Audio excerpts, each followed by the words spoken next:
Scared for Reals. Hey, it's Chris O'Neill. And Adam Perry. All right, we have an awesome double feature lined up, and it goes way back to the beginning of Scared for Reals. Boris Karloff double feature. Before we get into that, though, like, subscribe, make sure you don't miss an episode because we upload them from time to time throughout the week, and if you want to be listening and enjoying all of the new content that we have for you, you got to be a subscriber. And you can also reach out through social media if you want to send us a message. I mean, you can technically comment on our YouTube channel. Let us know what you think of our episodes, or you can reach out through Facebook, Instagram, and X. Our handle, Scared for Reals. All right, Adam. So we're going to go back 85 years for the first one, huh? Yes, we're going to go to 1939, and in Chris, this is Adam in his glory.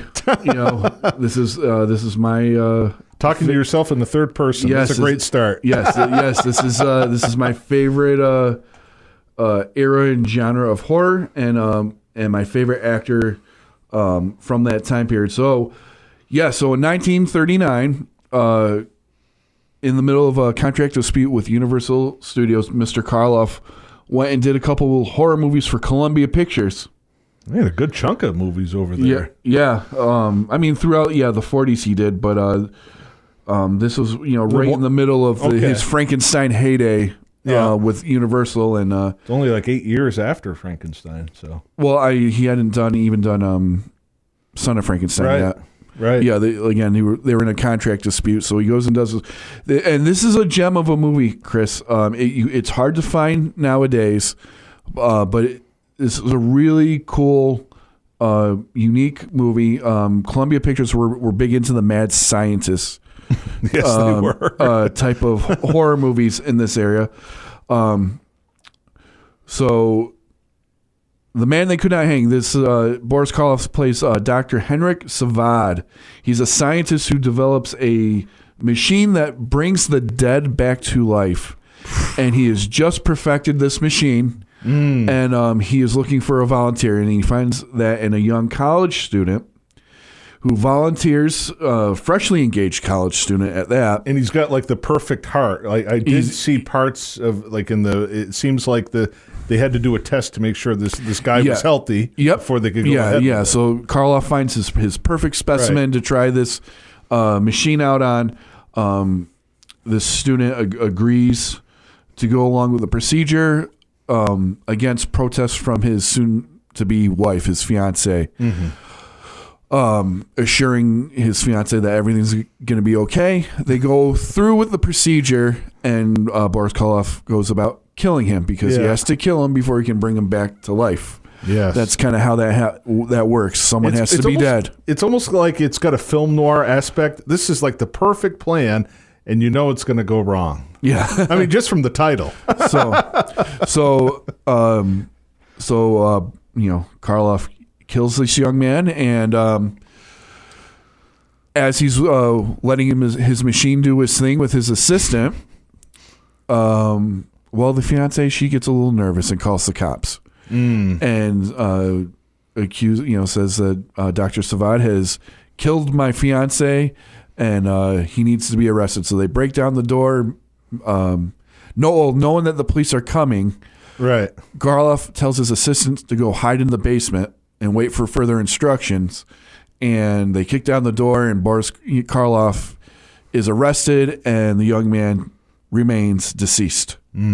Despite his pleas to let him finish the experiment so he could help the young boy, but it's too late.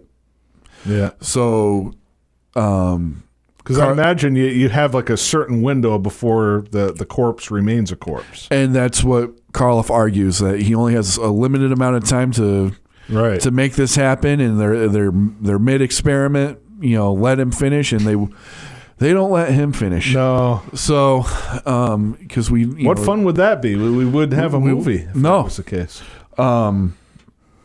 So we go to trial. We have a nice little trial scene where Karloff explains the machine and his motives, and he's convicted of first-degree murder. Gotcha. And But before he is hung, he swears vengeance on all 12 jurors and the judge before he hangs. Now, we also see a scene, his assistant comes back. You can see a little nod, wink, under the breath comments between Karloff and his assistant. Well, the machine is ready. So they hang Boris Karloff. He turns his body over to his assistant, and his assistant runs the machine on Boris Karloff, and wouldn't you know, Karloff was right, and Karloff is alive again. Yeah. It's alive. Yeah. It's alive! All right. So I can't do Colin Clive.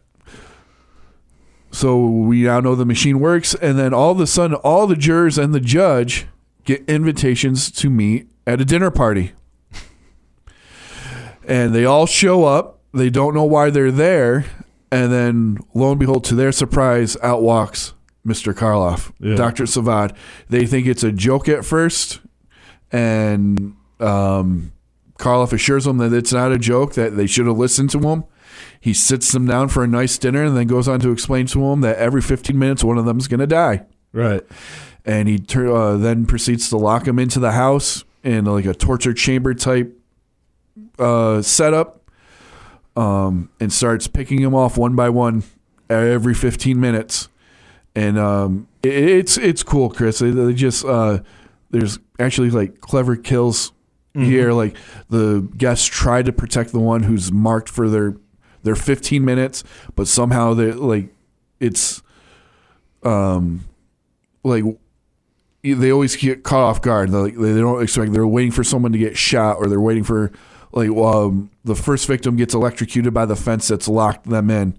Yeah. Well, the second victim, he picks up the phone and needle in the through the phone receiver. And so they got like clever kills like that, and it's like this the ones who created the like the real slasher films like Hitchcock and Michael Powell. One wonders if they were watching. Oh, I'm sure these they were. Type of movies. They must have been. Right. So, as Karloff is in his glory, taking his revenge, well, his daughter finds out that he might still be alive. So she shows up at the house and just kind of thwarts everything. He's begging her to leave.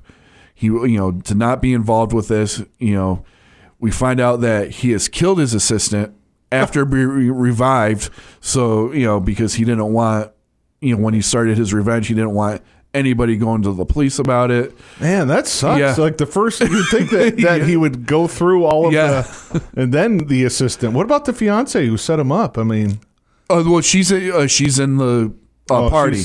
She's at the party. She's too. at the bar. Yeah, Okay. she's at the party, and a reporter kind of sneaks into there. So there's like 13 or 14 people there instead of the 12 juries and the judge.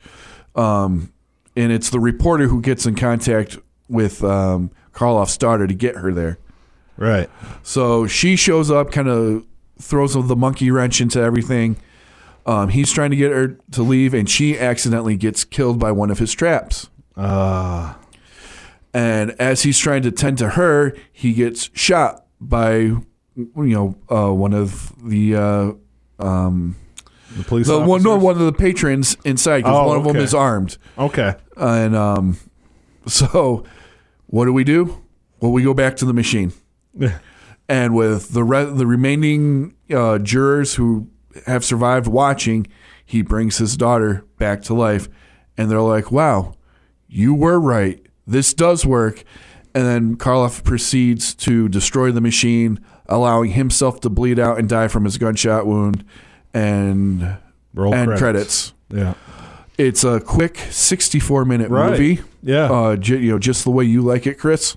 Short and sweet. Yes. Well, that's the way, in my opinion, most horror films, they don't need to be that long anyways. I'm not saying that it's wrong to have a 2-3 hour 4 hour long movie, but only if it's necessary, right? And it seems like this has a lot of William Castle influence too. That's another thing I was thinking of when I was reading the plot. I mean, this is definitely got a lot of William Castle vibes to it as well. So, but yeah, if you've never seen The Man They Could Not Hang, I highly recommend it. It's one of my favorite Karloff movies. He is just menacing and fantastic as he always is. You know, when Karloff is on the screen, you're paying attention. oh yeah, He does what he does best, and it's just a fantastic little movie that again, during his between his bigger movies, he just managed to pump out, and it's a gem. A lot of movies. It's a hidden gem. Well, 5 years before, this was actually a novel called The Ninth Guest, and I guess it incorporates The Ninth Guest and also the film it's based upon, The Invisible Host. So there's a couple of different books that we can look at if you're interested in The Man Who Would Not Hang. You can read The Ninth Guest and The Invisible Host. I know The Ninth Guest came out like 5 years before, but those are some interesting tidbits about that. And I, you said this movie is not easy to find. On the streaming side, you are absolutely correct. But there's a couple of Columbia box sets that are available. They're kind of affordable. I mean, there's this one that has 8 films. There's like 6 Karloff films, including The Man Who Would Not Hang, that you can get. It's like $35.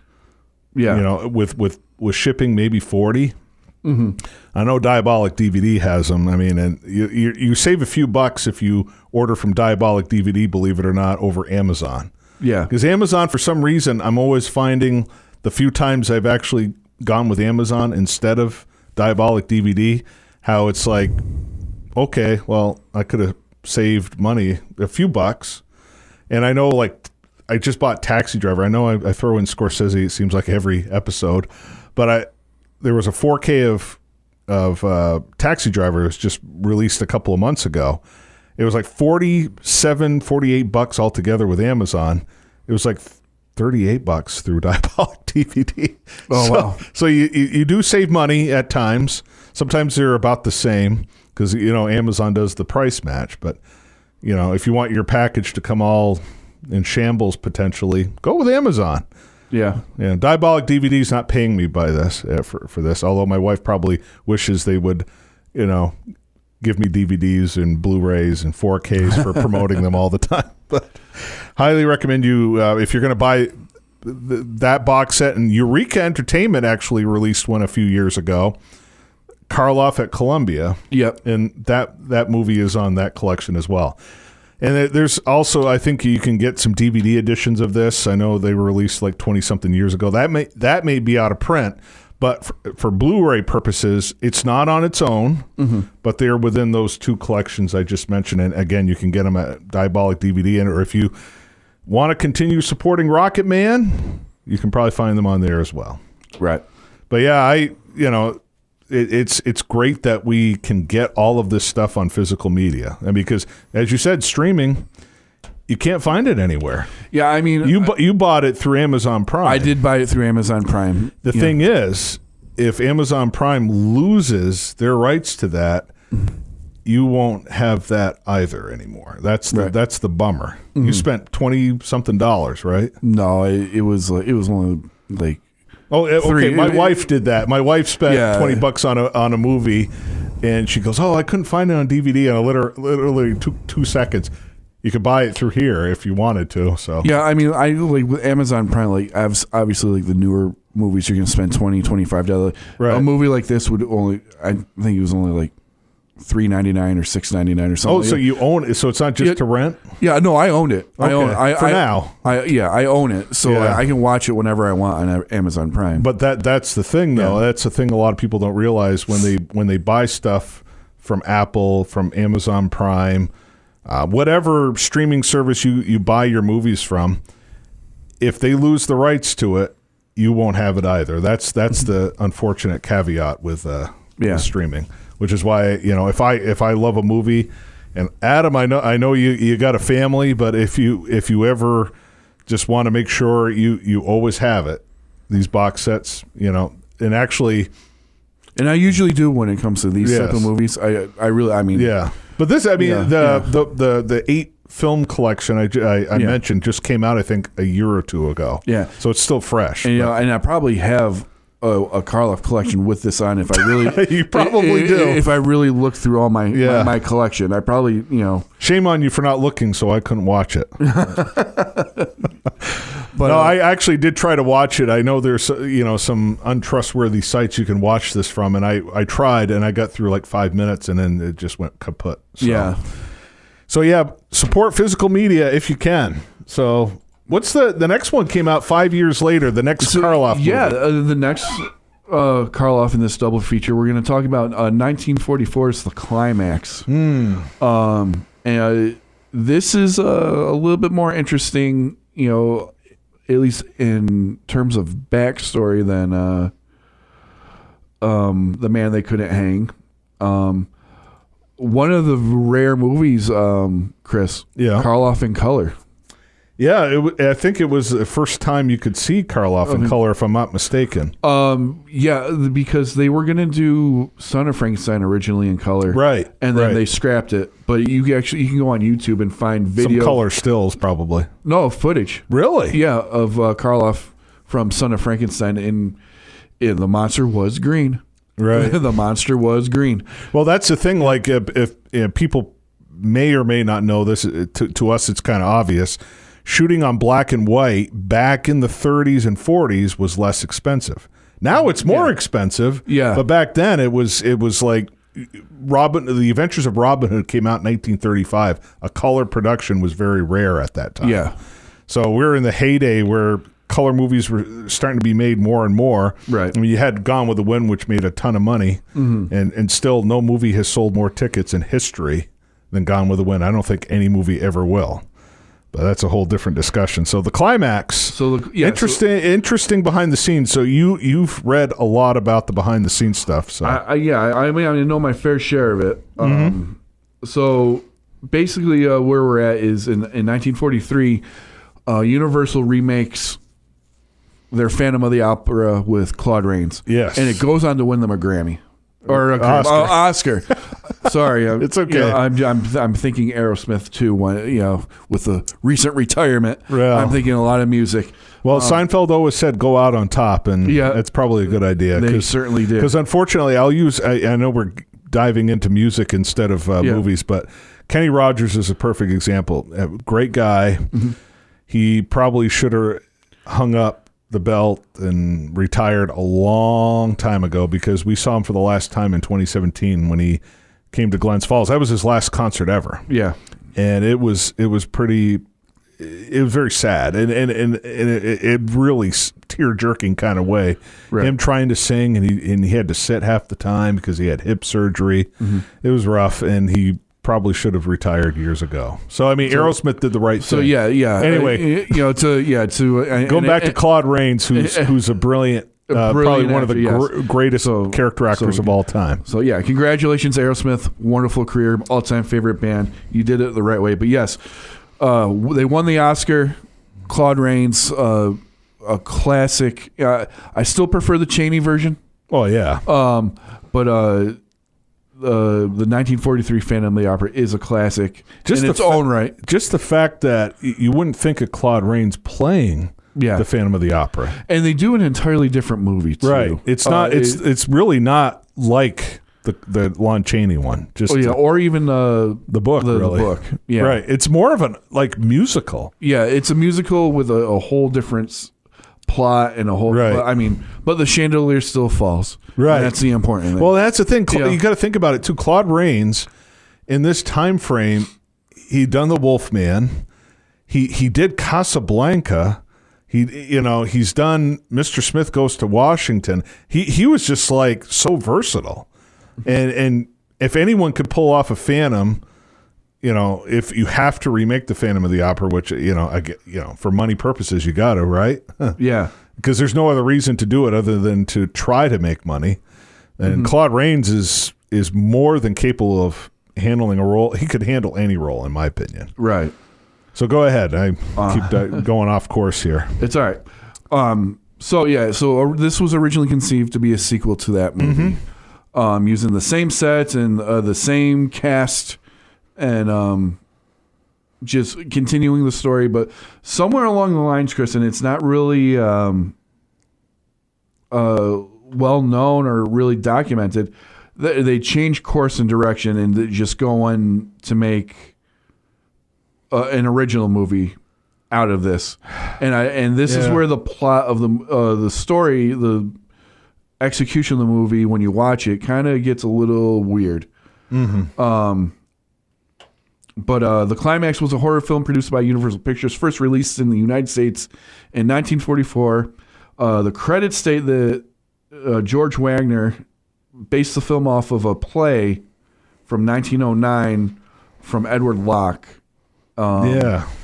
But again, just like Hollywood does with everything, they say it's based off, but it's loosely based off. Right. Like we've talked about with even some of the Roger Corman things. Oh, The Raven. Oh, it's title only. There's nothing to do with The Raven other than just it's the title. Okay. Yeah. Interesting. Yeah. Anyways. So we have Mr. Karloff here doing Karloff singing. And yet again, we got another Mad Doctor role for Karloff because he plays a physician at the Vienna Royal Theater. Dr. Honor, who is Karloff, murders his fiancée, a prima donna, out of obsession and jealousy. Right. And then 10 years later, that's where their jump is. A young singer played by our Christine from Phantom of the Opera. Susanna Foster. Yep. And she reminds him of his late wife, his late fiancée. Yeah, the voice, when he hears the voice. And, Karloff does what Karloff does, goes obsessive and crazy and wants that for himself and himself only, and madness ensues. Right. And he tries to even silence her forever, too. Yeah, when it's focused on Karloff, it's interesting, but it's like, this was like two different movies. Yeah. It really was. And it's not a long running time. I think this one's like 80-something minutes. So it's really not that long. Yeah, but it felt, this is an example of a running time where it feels longer. Yes. And I mean, colorful sets. I mean, the sets got nominated for an Oscar for this as well. And yep. I mean, Karloff is not bad. Susanna Foster, not bad. Although I heard she was kind of difficult to work with, according to what I'm reading behind the scenes here. But like Gloria Stewart a decade prior, Susanna Foster found, I guess Karloff, she said was unpleasant and difficult. That's very rare to hear about Karloff. She would later describe Boris Karloff, Susanna Foster, as an arrogant bore. You don't hear a lot of complaints about Karloff. No, which leads me to believe that she was probably wrapped up in her own self. It could be. I mean, Gloria Stewart, probably everyone knows her Oscar-nominated work in Titanic. But horror film fans know her in The Invisible Man. Yeah, and The Old Dark House. That's right. The Old Dark House, yes, that came out like a year afterwards. So, yeah, Gloria Stewart, other than those three movies, what other... that's the only. I mean, she was in a bunch of movies. I know she was. But it's off the top of my head, those are what I remember. And so you got two, kind of almost forgotten actresses complaining about Karloff. That's the only she two complained about because every audio she said, like Gloria Stewart a decade prior, Susanna Foster found Boris Karloff unpleasant and difficult to work with. She would later describe him as an arrogant bore. Really? Yeah. Because I've seen audio interviews with Gloria Stewart, and she did nothing but praise Karloff, saying that he was a wonderful gentleman. Well, again, this is just information that's splattered on trivia sites, so it could be wrong. Yeah, I mean, could something be wrong on the internet, Adam? Never, not on the internet. Right. Well, we've seen that before with different interviews where an actress will praise a certain director or actor. And then you see like different autobiographies, different books. This person was awful. It's interesting how that happens. Yeah, no, it's and it's. I want to say it's a documentary called Universal Horror. It came out in the late 90s, around the same time all the Legacy Edition Right. documentaries came out, and Gloria Stewart's in it, and well, probably to talk about the old dark house. yeah, and Invisible Man. Yeah. But she But they asked her about Karloff, and she says he was a wonderful man, so easy to work with, and such a gentleman, because in Old Dark House he has to get pretty physical with her, and so again, who knows? Yeah. I mean, we're talking about This is like over 80-year-old dialogue. Yeah. It was like over 90 years in some cases. Well, Dark House was over 90 years old, but this is like just barely turned 80 years old this year. So, continue talking about the climax. I keep interrupting Adam, so go ahead. Well, again, other than that, Chris, that's really what we got with the movie. It was a box office disappointment for Universal Studios. Right. It didn't capture the second lightning in the bottle that they tried to do with Phantom of the Opera the year previous. Karloff got decent praise for his performance, because Karloff always showed up to the table, but the movie in general didn't really hit with audiences, and no. And I mean, it's a colorful movie. I mean, it's beautiful to look at. It's just it is kind of tedious at times, I rated it 3 stars, just mainly because of the scenes with Karloff, and I mean the lavish sets, and the music isn't too bad, but the music's kind of forgettable. I mean, the singing is well done, right? But the music is just, it's not memorable at all, And even my wife was watching it partially. She was like, "Oh my God," Yeah. It's just it's a beautiful mess, because again, 2 separate stories. It just seems like there's 2 separate things going on. If they would have just left the Phantom of the Opera stuff completely off the table, made a movie about obsession, because there's a lot of obsession stuff that would be explored a decade later with Vertigo, which, I mean, again, no movie explores obsession better than Vertigo, in my opinion. But there's some interesting stuff with that obsession storyline, but it just goes away completely during the opera scenes. Right. And it's hard to juxtapose, I think that's what the term is. It's hard to bounce back and forth between 2 different genres when you're doing a film. And it's very rare that a film can pull off multiple genres flawlessly. Like The Red Shoes is a perfect example of a masterpiece that can juggle 2 different themes. That also has obsession. It came out 4 years after. There's a lot of obsession with your honing your craft, and this poor woman is obsessed with her work, but she also wants to have a relationship and be a wife and want to have a family, but she's constantly pulled into focusing more on her craft, and there's the obsession, and it drives her crazy. And that film, it's not considered a musical, Adam, but you've got like a 15-20 minute ballet sequence, where Gene Kelly was watching and like, can we do this in American in Paris? And but I mean, that movie flawlessly bounces between 2 different genres, like obsessive drama, and you've got the musical aspect. Again, it's not easy to do. We're sitting here talking as casual lovers of film. You and I probably couldn't do that. Well, and obviously, but the climax. So it's like you've got these. I mean, George Wagner is he's done a lot. He did a lot of different horror films, and this is probably one of his weakest ones. Yeah, and to your point, it's hard to do, but they did it the year before with Phantom of the Opera. Essentially, that movie was successful. As far as like horror fans, I mean, that movie isn't as well loved as other horror films are in the Universal archive. It's still a classic. Right. There's no argument there, and it was a huge success. Yeah.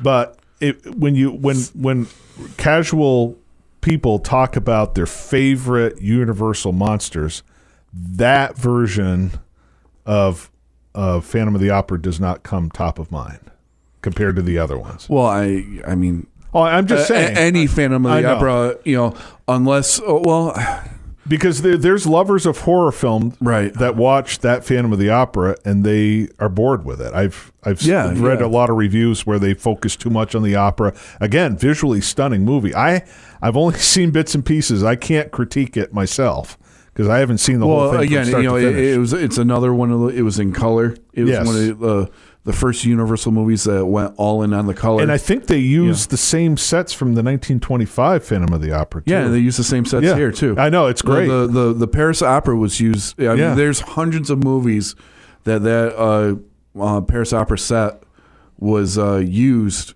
all throughout the last 80 years. And we got to see it in color, which was really cool. Yeah. And again, another thing that just makes me angry about Universal Studios is in 2014 they tore it down like it was nothing. Right. Well, that set should have been marked a historical landmark. Right. A lot of it was the first of all, it was the first steel and concrete set ever soundstage ever built. Yes. And then they had the replica from the original blueprints of the Paris Opera. Right.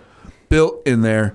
And Universal, again, to this day, they say that they respectfully dismantled it piece by piece, and it's in preservation, but no one knows where it is, and no one has saw it leave the soundstage. But the soundstage itself was destroyed for a Minions ride in Hollywood.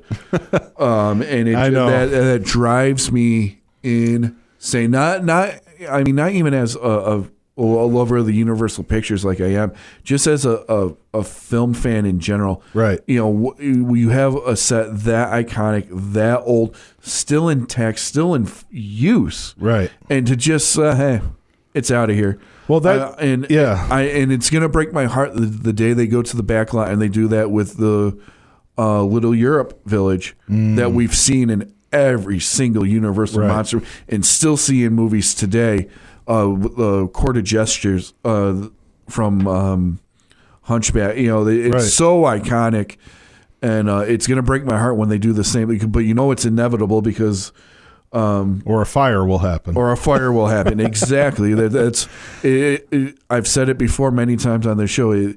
It seems like whenever they want to expand the theme park or want a new ride, there's conveniently a fire on the back lot and something that should be preserved by history, right? Because of what it is now gone forever, right? I really hope that doesn't happen to the Little Europe Village, but see, if this happened back in the 30s and 40s, to me it would make more sense because that's what they did. Like RKO, again, that iconic King Kong set. Okay, yeah. They use that as the burning of Atlantis scene in Gone with the Wind. Yeah, you talk about like, hey, if you're gonna destroy a set, that's what you do. Yeah. Make it iconic at least. Yeah, and I mean, well, Spielberg was able to save Rosebud Sled from Citizen Kane. He spent millions of dollars on it. And I know Scorsese kept the red shoes from the red shoes, literally the ones that Maura Shearer wore in the movie. But yeah, you're right. It's certain things should be preserved. And yeah, I mean, look, when they're making these movies and they tear down the sets, they don't know that these movies are going to go on for a 100-year legacy like they did. Right. Which is why I can't be upset that they tore down the 5-story Hunchback of Notre Dame facade. Oh, that was amazing. I mean, that was incredible. I mean, you can see backlot, aerial pictures of the backlot from the 30s and see this thing clearly. I mean, it was just an incredible sight to see the Notre Dame Cathedral. But again, they didn't know that 100 years later that this thing was going to mean so much to. Right. So it was business. It was business as usual. Same Tear with it the film, down, make the next movie. Same with the film itself. They like, okay, we're just making some money, and that's why there's like only a small percentage of silent films that are still available now. I mean, got destroyed. Yeah, it's like probably the biggest when it comes to movie props and movie memorabilia, the most sought after thing in the world, Chris, is one brick from the yellow brick road from Wizard of Oz. You're never going to find it. No. Because, first of all, Wizard of Oz was a flop when it came out.